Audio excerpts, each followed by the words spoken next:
Assalamu alaikum friends, how are you? My name is Abdul Khalik. Dear friends, look, all of us are looking for the achievement, all of us looking for the success.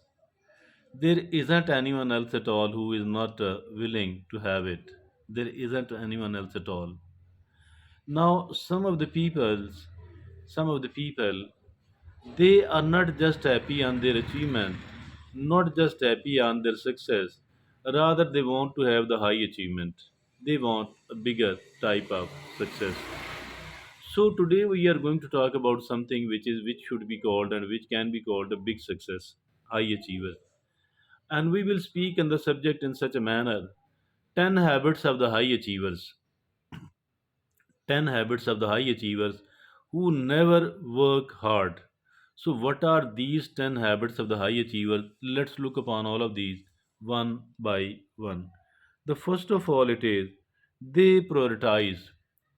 Every time they conceive something should be done, something comes to their mind that this needs to be done, they enlist it, yeah, they put it into the list, they list it, and then they keep prioritizing that this is the work of number one priority category.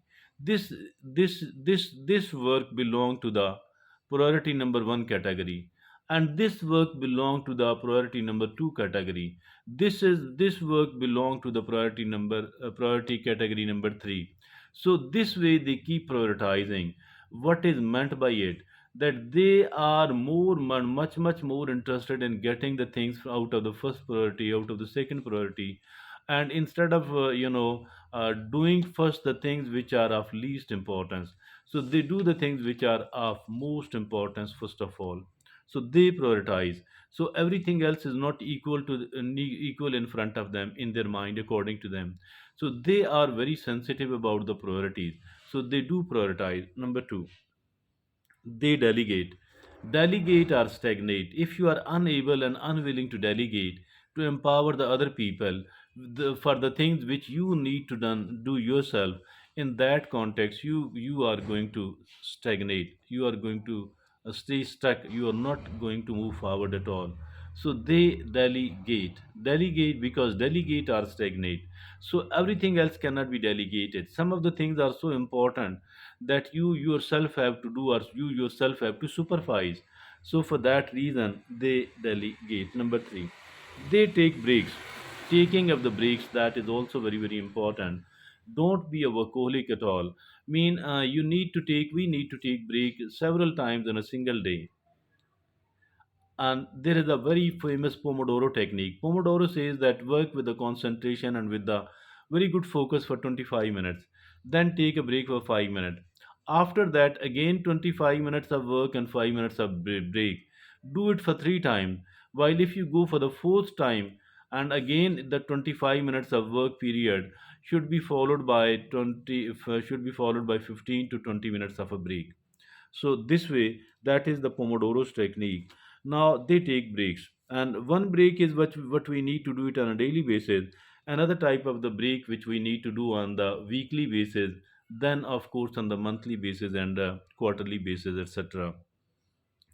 So here we are talking about the daily breaks most probably, and then the weekly breaks. A weekly break of a single day or a 2 day. They take breaks. Number 4, they say no. Yes. Everything else cannot be responded with a yes. Every request, every suggestion cannot be replied with a yes. But there are things, an enough number of things against which we do have to say no. I can't do that. I don't need to do that. I don't want to do that. So learning to say no, that is also very important. Practicing to say no, that's also very important. But we need to understand well where I need to say yes and where I need to say no. Number 5, they cherish relationships. Although they are the achievers, they are the successful people, they are the high achievers. But despite all that, they pay a very good attention to their relationships. They cherish relationships because it's not the material objects only which are going to make you happy. You need to have the good relationships. And those who don't have the good relationships, they are the really poor people. Even if at all they have succeeded in accumulating the millions and the millions of the dollars, Despite all that, they are poor if at all they have not nurtured the relationships. Now, that was the number five. Number six, they embrace mistakes. Mistakes and mistakes. We don't need to do it intentionally, deliberately. We need to avoid it. But even then, the mistakes are unavoidable, and we need to understand that. And every time we have made a mistake, we should take it as a teacher. We should take it as a learning, and as a teacher. Number seven, they look after themselves. They look after. If at all we don't look after ourselves, who else will do that? We do have to take care of ourselves. We do have to look after ourselves, and that must be out of the top priorities. They look after themselves.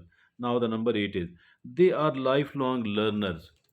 Everybody keep learning throughout their life. But what is the difference between these people?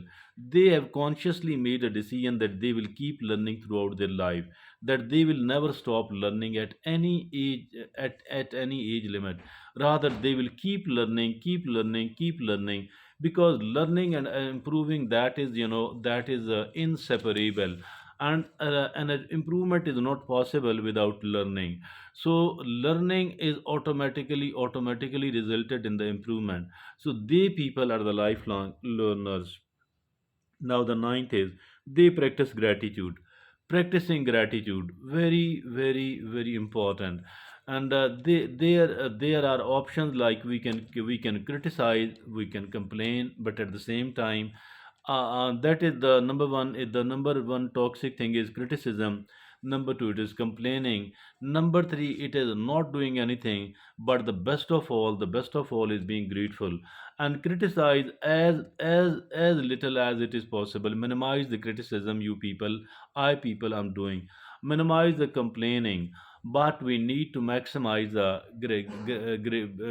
gratitude, and we need to become grateful to Allah subhanahu wa ta'ala, to our parents, and to anybody and everybody who have done even a very small favor to us, and even those people who didn't do anything bad to us.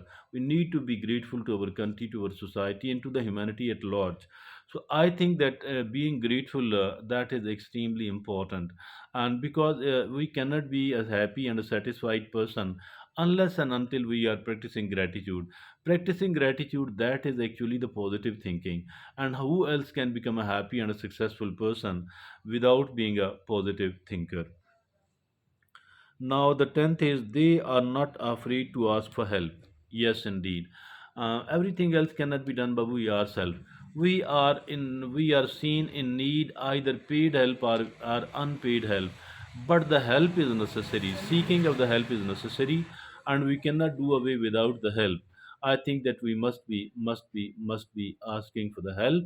And my dear friend, help is every time we are in need of that, we shouldn't be hesitant, we shouldn't be afraid to ask for the help, and we shouldn't be shying away from it at all. So these are the 10 habits of the high achievers who never work hard. Thank you.